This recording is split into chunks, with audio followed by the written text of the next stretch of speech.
Hi, the things I am going to say in this video is totally my opinion and not facts. Also, I will not be taking any idols or groups names because I don't want to get dragged lol. This might be a new kind of video than my actual ones, but I really wanted to talk about things like this, so let me know if you guys would like these category videos. Now let's go.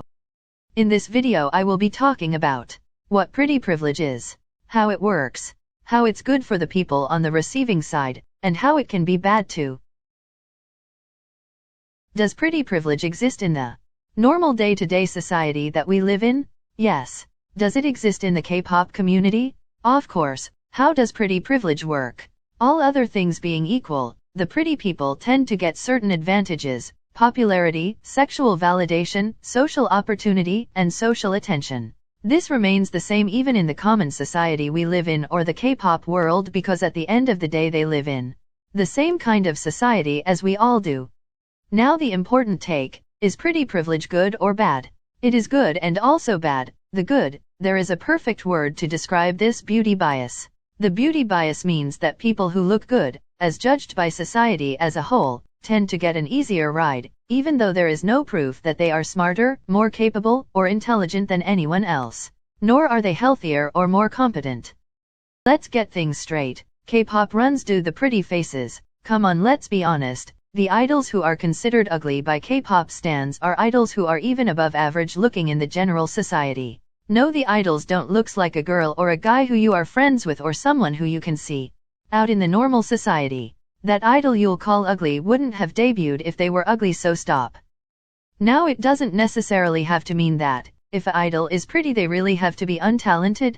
No, it's not the case. If an idol is really good at what they do and they get easy way into their success because they are pretty, then it's a win-win. But things get complicated or unjust when an idol got to debut and do what they want, when they contribute nothing worthy to the group, at least in terms of music, because we are talking about K-pop, and they get a free and easy pass into K-pop just because of pretty privilege. Now we can tell, oh, then K-pop companies should start debuting more normal or more common looking idols. But the real question is, are we really ready for that? We as a general humans or K-pop stans tend to get attracted to pretty things. Is it wrong? No, I don't think so. But as we all know, beauty is totally subjective. I might find this person or this person as the most good-looking human on this universe, and you guys might not think the same way. Maybe you'll like this and this person is better. But there is one thing which is common in both of our choices: they are good-looking for us. It is the same way. We might just tend to say that we don't really care about looks, but growing up it is all buried in our minds about how a person is considered good-looking or the so-called ugly. As I told before, the entire K-pop runs because of beauty, and it is also popular because of that. If the companies start debuting people who are common-looking, are you sure K-pop will still remain relevant? And are you sure they will be popular or even have a strong fan base? To be bitterly honest, no. So yes, pretty privilege exists in K-pop. Your idol is who has debuted in a smaller company, or my idol who debuted in one of the big three company. Everyone, and I mean each and every K-pop idols, has had pretty privilege because they got to debut. As K-pop stans, new or old, we all know there is a position in each K-pop group, which is called the visual of the group. Usually these idols who are called the visuals of the group are individuals who mostly fit the Korean beauty standards, because K-pop literally is from Korea. Sometimes, and I mean clearly sometimes, the visual of the group position might be just there to fill the group, or to get more people interested to a group. I see a lot of times, K-pop stans tend to throw around the word visuals of every group are just there to fill in the group and have no talent. No, not all visuals are untalented. As told already, visuals get more people interested in a group. If it's helping the group grow, I see no harm in it. But things turn out wrong when there are people who are snatched by from their opportunities just because they aren't so-called pretty. So at the end, pretty privilege totally exists in K-pop. Next time any K-pop stan tells their faves never got the pretty privilege, ask them to rethink. Pretty privilege is not always bad. There are idols who are extremely inhuman looking. I mean, like too good to be true, and still manage to do their work in the best way. They might not be the best dancer or singer out there, but the least in terms of K-pop is having a good stage presence and having stable talent is all, which actually makes a lot of groups members not really being called for the pretty privilege. Everyone in K-pop has pretty privilege. There are a lot of stories or situation where idols they themselves have told about how they got scouted to be trainees just for their looks, but it seems wrong when an idol who is considered pretty and who was able to skate their way into debuting and even after debuting shows no signs of getting better in what they do. There are idols who are using their pretty privilege to get through with doing nothing, and I mean adding nothing whatsoever to the group. This situation is when everything seems wrong.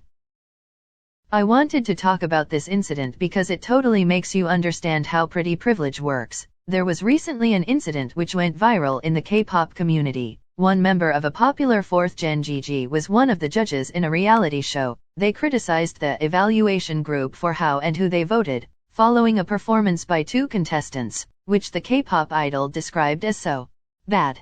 The evaluation team saw the pretty faces and thought, oh, only pretty faces can become K-pop idols, so they should be voted high. What the idol did was great work by their side.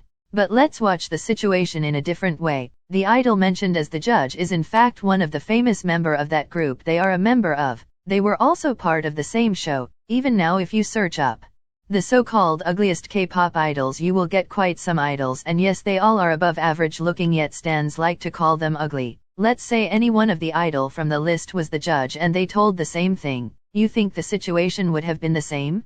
Would that idol also be praised for what they did, or would they have gotten told things from K-pop stans? We don't know. We talked about how pretty privilege helps people who are pretty obviously, and how unjust it can be for a person who isn't so-called pretty. But as all things there is disadvantages too. You might be thinking, oh, how can being pretty bring you disadvantage? Apparently it does. There is another perfect word to describe this situation: beauty penalty. The beauty penalty is a kind of backlash. People tend to have very high expectations of attractive people, so when they fail to live up to those expectations, they're punished more harshly than the so-called unpretty people. More seriously, perhaps, the widely held beliefs that pretty people don't suffer, aren't mistreated, live the best lives, are always happy, and are mean, are examples of how society packs its own issues into the pretty person's identity. When a pretty person experiences something unfortunate, they very rarely get sympathy because they're stuck up, entitled, or worse, they somehow deserved it. This is common in both the K-pop community and also in the society we live in. A quick question: who is one of the most hated K-pop idols? We have a lot of different answers, but I am sure we all can agree that one member of one of the biggest GGs is one of them. She is considered one of the most prettiest idols ever? Yes, but she is also one of the most hated, be it for her the outfits she wears, the people she dates, or even on the things she has no control over. It is always considered that if a person is pretty, they tend to behave in a certain way, and if they even slightly end up behaving in a different way than others thought, they get called out greatly. Don't get me wrong, I am not telling people shouldn't be called out for their wrongdoings. Instead, I am saying about how things actually work. In conclusion, pretty privilege doesn't actually exist in K-pop. Instead, K-pop literally runs due to pretty privilege. That is all in this video. Thank you for hearing my rant. Bye.